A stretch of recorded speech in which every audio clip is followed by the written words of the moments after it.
যে বর্তমান অন্তর্বর্তীকালীন সরকারের এই রূপরেখা কি থাকছে?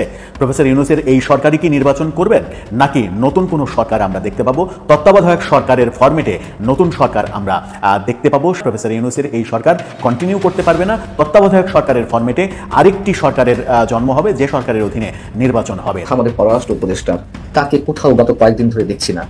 কোথায় আছেন তিনি? কি হয়েছে তার? তাকে কি ওএসডি করে রাখা হয়েছে, বা তিনি পদত্যাগ করতে যাচ্ছেন? কি ঘটছে সরকারের মধ্যে? রাজনীতিতে তীব্র অনিশ্চয়তা। যেই বিএনপি ইউনূসকে গালাগালি করত, তারা এখন ইউনূসের পূজা করছে এবং ইউনূসের পক্ষে প্রতিপক্ষকে বা ইউনূসের নিরপেক্ষতা নিয়ে যারা প্রশ্ন তুলছে তাদেরকে গালি দিচ্ছে। ফেব্রুয়ারিতে অঘটন ঘটবে, দেশে জরুরি অবস্থা আসবে। এই রিসেন্টলি কুরবানের পরে অনেক আওয়ামী লীগের শীর্ষ পর্যায়ের নেতা ফিরে না আসলো, মধ্যম পর্যায়ে অনেক নেতা দেশে ফিরে আসছে এবং আওয়ামী লীগকে সংগঠিত করার জন্য, তৃণমূলকে সংগঠিত করার জন্য কাজ করছে। মধ্যম পর্যায়ের নেতারা এবং নেতৃত্ব দেওয়ার মতো যে সকল নেতা আছে বিভিন্ন জেলা উপজেলা, তারা আস্তে আস্তে করে দেশে ফিরে আসছে। প্রিয় দর্শক, আসসালামু আলাইকুম, আশা করছি ভালো আছেন। খুব একটি গুরুত্বপূর্ণ নিউজ আপডেট নিয়ে আবারও আপনাদের সামনে হাজির হয়েছে। প্রিয় দর্শক, আমাদের ভিডিওর প্রথম অংশ দেখে বুঝতে পেরেছেন আসলে কোন দিক কোন বিষয়টি ইঙ্গিত করেছে ঠিক আজকের নিউজটি। তো এত কথা বাদ দিয়ে চলুন আজকে দেখে আসি সেই কাঙ্ক্ষিত নিউজ অর্থাৎ ভিডিও। তারপরে এই বিষয় নিয়ে আপনাদের সামনে আমি কথা বলছি বিস্তারিত। ইউনূসের এই সরকার কন্টিনিউ করতে পারবে না, তত্ত্বাবধায়ক সরকারের ফরম্যাটে আরেকটি সরকারের জন্ম হবে, যে সরকারের অধীনে নির্বাচন হবে। যখন নির্বাচনের ডামাডোল পরিষ্কার, নির্বাচনের রোডম্যাপ যখন প্রায় ঘোষিত, ফেব্রুয়ারিতে নির্বাচন হবে এমন ঘোষণা এসেছে সরকারের তরফ থেকে, বলা যায় প্রায় এসেছে, ঠিক সেই সময় এরকম আলোচনাকে উস্কে দিলেন কেন ব্যারিস্টার শামীম হায়দার পাটোয়ারী? কি দেখছেন তিনি? অন্যান্য অনেক বিষয়, জুলাই সনদ সহ সরকারের বিভিন্ন কর্মসূচি বিষয়ে কি আলোচনা হচ্ছে চতুর্দিকে? বর্তমানে এই সরকারের রূপরেখাটা কি ঠিক থাকছে? প্রফেসর ইউনূসের নেতৃত্বে এই সরকার, নাকি সংবিধানের যে সংশোধন আমরা কিছুদিন আগে দেখেছি, হাইকোর্টের একটা আদেশে তত্ত্বাবধায়ক ব্যবস্থা পুনর্বহালের ব্যাপারটা এসেছে, সেটা অনুযায়ী নতুন করে তত্ত্বাবধায়ক সরকার ব্যবস্থার মধ্য দিয়েই আগামী নির্বাচন অনুষ্ঠিত হবে? এর আগে একটা সময় আমরা অ্যাটর্নি জেনারেলকে এরকম একটা কথা বলতে শুনেছিলাম। তিনি বলেছিলেন যে যেহেতু কোর্টের আদেশে তত্ত্বাবধায়ক ব্যবস্থা আবার পুনর্বহালের ব্যাপারটা এসেছে, সেহেতু বর্তমান সরকারের এই ফরম্যাটটা চেঞ্জ হয়ে তত্ত্বাবধায়ক সরকার ফরম্যাটে চলে যেতে পারে, তার জন্য কোনো সমস্যা হবে না, সাংবিধানিক কোনো জটিলতা হবে না। আবার সামনের যে সংস্কারের আলোচনা চলছে, যে সংস্কারের আলোচনার ইস্যুগুলোর মধ্যে তত্ত্বাবধায়ক সরকার ব্যবস্থা ইস্যুটা অন্যতম, যেখানে সবাই একমত হয়েছেন, অর্থাৎ এরপরে তত্ত্বাবধায়ক সরকার ব্যবস্থাতেই নির্বাচন হবে প্রতি 5 বছর পর পর কিংবা 4 বছর পর পর। সেই ব্যাপারটা যেহেতু সবাই একমত, সেহেতু এই নির্বাচনটাই তত্ত্বাবধায়ক সরকারের আদলে আর একটা সরকার গঠিত হওয়ার পরে হতে পারে, এরকম আলোচনা তুলেছেন শামীম হায়দার পাটোয়ারী চ্যানেলের তৃতীয় মাত্রার আয়োজনে। সেখানেই তিনি এই ব্যাপারটা বলেছেন। সেখানে আরও অনেক ব্যাপার নিয়ে আলোচনা হয়েছে। বিএনপি যে নির্বাচনের রূপরেখার কথা বলছে, বিএনপি আসলে কোন ধরনের নির্বাচন চায়?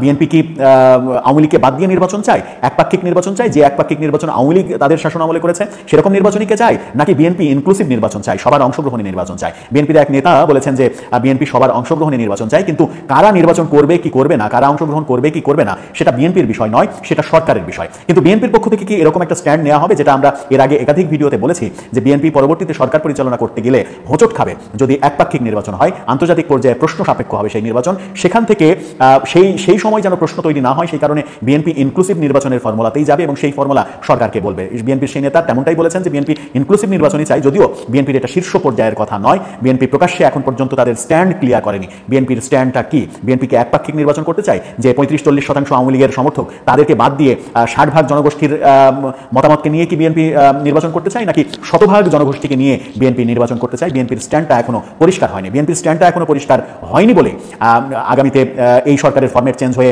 তত্ত্বাবধায়ক সরকারের ফরম্যাটে নির্বাচন হবে কিনা, এরকম অনেক আলোচনা কিন্তু স্কোপ রয়েছে। সেই স্কোপ নিয়ে আসলে ব্যারিস্টার শামীম হায়দার পাটোয়ারী তিনি এই আলোচনাটা করেছেন। এই আলোচনার মধ্যে আর একটা ব্যাপার রয়েছে, সেটা হচ্ছে যে এই সরকারের মধ্যে অনেকেই বিতর্কের জন্ম দিয়েছেন। উপদেষ্টাদের মধ্যে, উপদেষ্টা পরিষদের বাইরেও অনেকে বিতর্কের জন্ম দিয়েছেন। সেই বিতর্কের জন্ম দেয়া ব্যক্তিদের বাদ দিয়ে সরকারের যে কাঠামো, সেই কাঠামো ছোট করে তত্ত্বাবধায়ক সরকারের দিকে যাওয়ার একটা প্রবাবিলিটি রয়েছে, সেই ব্যাপারটাও উঠে এসেছে। আবার জুলাই সনদের ব্যাপারটা সামনে আসছে, যে সরকার যে জুলাই সনদের কথা বলছে, জুলাই সনদটা আদতে কি হবে? জুলাই সনদের মাধ্যমে যদি এমন হয় যে 47 সালকে প্রাধান্য দেওয়া হলো, 71কে গুরুত্বহীন ভাবা হলো, কিংবা 71-এর প্রতিদ্বন্দ্বী হিসেবে 24কে সমকাতারে নেওয়ার চেষ্টা করা হলো, এরকম যদি ব্যাপার হয়, তাহলে এই জুলাই সনদ আদতে কার্যকর হবে না। বাংলাদেশের মানুষ কোনোভাবেই 71-এর মুক্তিযুদ্ধের বিরোধী কিংবা মুক্তিযুদ্ধের সমপর্যায়ে কোনো কিছুকে আনাকে সমর্থন করবে না। আবার জুলাই সনদ বাস্তবায়নের ক্ষেত্রে সরকারের প্রবলেম রয়েছে। জুলাই সনদ হয়তো ব্যারিস্টার শামীম তিনি বলেছেন যে এটা হয়তো একটা লুজ ডকুমেন্ট হতে পারে, একটা খসড়া ডকুমেন্ট হতে পারে, কিন্তু এটা বাস্তবায়ন এই সরকারের জন্য কঠিন হবে, কারণ এই বাস্তবায়ন করতে হলে হয় গণভোট লাগবে, তা না হলে সংসদ লাগবে। গণভোট যেহেতু হচ্ছে না, সেহেতু সংসদ লাগবে। সংসদ যেহেতু নেই, সেহেতু এটা লিখিত খসড়া হিসেবেই রাখতে হবে, এটা বাস্তবায়ন করা কঠিন হবে। আবার এমন যদি দাবি ওঠে জুলাই সনদের পরে যে আগে সংবিধান মানি না, এখন জুলাই সনদের অধীনেই রাষ্ট্র চলবে, দেশ চলবে, সবকিছু চলবে, তাহলে নতুন করে আবার ঝামেলা তৈরি হবে, নতুন ঝামেলায় দেশের সমস্ত কিছু পিছিয়ে যাবে। সুতরাং জুলাই সনদ নিয়েও যথেষ্ট বিতর্ক রয়েছে। এই ব্যাপারগুলোকেই সামনে নিয়ে এসে ব্যারিস্টার পাটোয়ারি বলার চেষ্টা করেছেন যে এরকম নানা ইস্যু যেহেতু এখনো প্রশ্ন সাপেক্ষ, এখনো যেটার সমাধান হবে কি হবে না এটা নিশ্চিত করে বলা যায় না, সেই কারণেই ধারণা করা যেতেই পারে যে প্রফেসর ইউনূসের অন্তর্বর্তীকালীন সরকার শেষ পর্যন্ত নির্বাচন পর্যন্ত নাও থাকতে পারেন। ছোট সরকারের ফরম্যাট ছোট করে নামটা চেঞ্জ করে তত্ত্বাবধায়ক সরকার ফরম্যাটে, যেটা সবাই চায়, যেটা ঐক্যমত হয়েছে সবার ক্ষেত্রে, সবার ভিত্তিতে, সবার মতের ভিত্তিতে, সেই সিস্টেমে এই নির্বাচনটাও হতে পারে। বাংলাদেশ সংক্রান্ত আন্তর্জাতিক বিভিন্ন ইস্যুতে যেখানে পররাষ্ট্র উপদেষ্টার মুখ্য ভূমিকা পালন করার কথা, আমরা তাকে কোথাও গত কয়েকদিন ধরে দেখছি না। কোথায় আছেন তিনি? কি হয়েছে তার? তাকে কি ওএসডি করে রাখা হয়েছে বা তিনি পদত্যাগ করতে যাচ্ছেন? এই বিষয়গুলো বেশ কিছুদিন ধরে মানুষের মুখে মুখে গুঞ্জন আকারে ছড়াচ্ছে। গত বুধবার পররাষ্ট্র মন্ত্রণালয় থেকে যে একটি গুরুত্বপূর্ণ বিষয় ব্রিফ করা হলো, ইরানে ইসরায়েলের হামলার বিষয়ে, সেখানে অবস্থানত বাংলাদেশিদের কি অবস্থা, এই প্রবাসীদের কিভাবে নিরাপদ স্থানে সরিয়ে নেওয়া যায় বা বাংলাদেশে ফেরত আনা যায়, সেই বিষয়ে ব্রিফ করেছেন মন্ত্রণালয়ের ভারপ্রাপ্ত সচিব। আমরা পররাষ্ট্র উপদেষ্টাকে দেখিনি। গত কয়েকদিন আগে যে লন্ডন সফরে গেলেন আমাদের প্রধান উপদেষ্টা ডক্টর মোহাম্মদ ইউনূস, সেখানেও পররাষ্ট্র উপদেষ্টা ছিলেন না। সব জায়গাতে গুরুত্বপূর্ণ ভূমিকা পালন করছেন জাতীয় নিরাপত্তা উপদেষ্টা বহুল বিতর্কিত ডক্টর খলিলুর রহমান। সরকারি পর্যায় থেকেই বলা হয়েছিল যে লন্ডনের এই সফরটি দ্বিপাক্ষিক সফর। যদি সরকারি পর্যায়ের দ্বিপাক্ষিক সফর হয়েই থাকে, সেখানে পররাষ্ট্র মন্ত্রণালয়ের কোনো কর্তা ব্যক্তি ছিলেন না, পররাষ্ট্র উপদেষ্টা দূরের কথা, সেখানেও আমরা দেখলাম মুখ্য ভূমিকা পালন করছেন ডক্টর খলিলুর রহমান। ইভেন তারেক রহমানের সঙ্গে যে বৈঠক হলো, সংবাদ সম্মেলন হলো, সেখানেও ডক্টর খলিলুর রহমান। এর আগে যে কয়েকটি সফর হয়েছে প্রধান উপদেষ্টার হাতে গোনা দু একটি বাদে আর সব জায়গাতেই তাকে একেবারে নিষ্ক্রিয় করে রাখা হয়েছিল এবং এখনো পর্যন্ত সেটি চলছে। এবং এই কথাগুলো এই কারণেই বলছি যে গত 16 জুন জাতীয় নিরাপত্তা উপদেষ্টা ডক্টর খলিলুর রহমান তড়িঘড়ি করে যুক্তরাষ্ট্রে ছুটে গেছেন। কেন তিনি যুক্তরাষ্ট্রে ছুটে গেছেন, কার আমন্ত্রণে গেছেন, নাকি নিজ উদ্যোগে গিয়েছেন, আমরা সেসব বিষয় জানি না। তবে শোনা গিয়েছিল তিনি গিয়েছেন এবং সেটি প্রমাণ হয়েছে প্রধান উপদেষ্টার যে সরকারি ফেসবুক পেজ, সেখানে ডক্টর খলিলুর রহমান মার্কিন উপপররাষ্ট্রমন্ত্রী মিস্টার ক্রিস্টোফারের সঙ্গে সাক্ষাৎ করছেন এমন একটি ছবি আপলোড করা হয়েছে। এবং তিনি খুবই শর্ট নোটিশে যুক্তরাষ্ট্রে উদ্দেশ্যে রওনা দেন। আমি এর আগে জানিয়েছিলাম যে তার চীন যাওয়ার কথা, সেই যাওয়াটি আপাতত স্থগিত করে তিনি যুক্তরাষ্ট্রে চলে গেছেন। এর মধ্যে দিয়ে হয়তো যাবেন, যেটুকু শোনা যাচ্ছে চীন সফরও করবেন। এবং মার্কিন উপপররাষ্ট্রমন্ত্রীর সঙ্গে কি বিষয়ে কথা হয়েছে ডক্টর খলিলুর রহমান তার ফেসবুক পেজেও সম্ভবত উল্লেখ করেছে, অথবা প্রধান উপদেষ্টার ফেসবুক পেজে এটি উল্লেখ করা হয়েছে যে রোহিঙ্গা সমস্যা, বাংলাদেশ ও যুক্তরাষ্ট্রের মধ্যে চলমান শুল্ক আলোচনা, দক্ষিণ এশিয়ার উন্নয়ন এবং বাংলাদেশের গণতান্ত্রিক উত্তরণ, এসব বিষয় নিয়ে আলোচনা হয়েছে। এর প্রত্যেকটিতেই তো বাংলাদেশের প্রতিনিধিত্ব করার কথা আমাদের পররাষ্ট্র উপদেষ্টার, এবং এসব বিষয়ে তিনি কনসার্ন ব্যক্তি, কিন্তু সব জায়গাতে তাকে অ্যাভয়েড করা হচ্ছে। কি ঘটছে সরকারের মধ্যে? ডক্টর খলিলুর রহমান কেন এত বেশি নির্ভরশীল ব্যক্তি হয়ে পড়েছে ডক্টর মোহাম্মদ ইউনূসের জন্য, এত বিতর্ক থাকার পরেও? সেই প্রশ্ন অনেক মহল থেকে এর মধ্যে উঠছে। এবং মার্কিন উপপররাষ্ট্রমন্ত্রী কি মন্তব্য করেছেন, যেটি আমাদের সরকারের পক্ষ থেকে জানানো হচ্ছে যে গুরুত্বপূর্ণ সময়ে অধ্যাপক ডক্টর মোহাম্মদ ইউনূসের নেতৃত্বে যে সরকার পরিচালিত হচ্ছে তার খুব প্রশংসা করা হয়েছে এবং বাংলাদেশের প্রতি মার্কিন যুক্তরাষ্ট্রের অব্যাহত সমর্থন মিস্টার ক্রিস্টোফার পুনর্ব্যক্ত করেছেন। পুনর্ব্যক্ত করার কথাই সাম্প্রতিক সময় যা শোনা যাচ্ছে, নির্বাচন ইস্যুতে একটি টু শব্দ পর্যন্ত গত 10 মাসে যুক্তরাষ্ট্রের পক্ষ থেকে আমরা উচ্চারণ করতে শুনিনি। রাজনীতিতে তীব্র অনিশ্চয়তা। দর্শক, ডক্টর ইউনূসের পক্ষ হয়ে জামাতকে জবাব দিচ্ছে বিএনপি, যেটা কিছুদিন আগে ঘটতো যে ইউনূসের পক্ষ হয়ে বিএনপিকে জবাব দিত জামাত ইসলাম।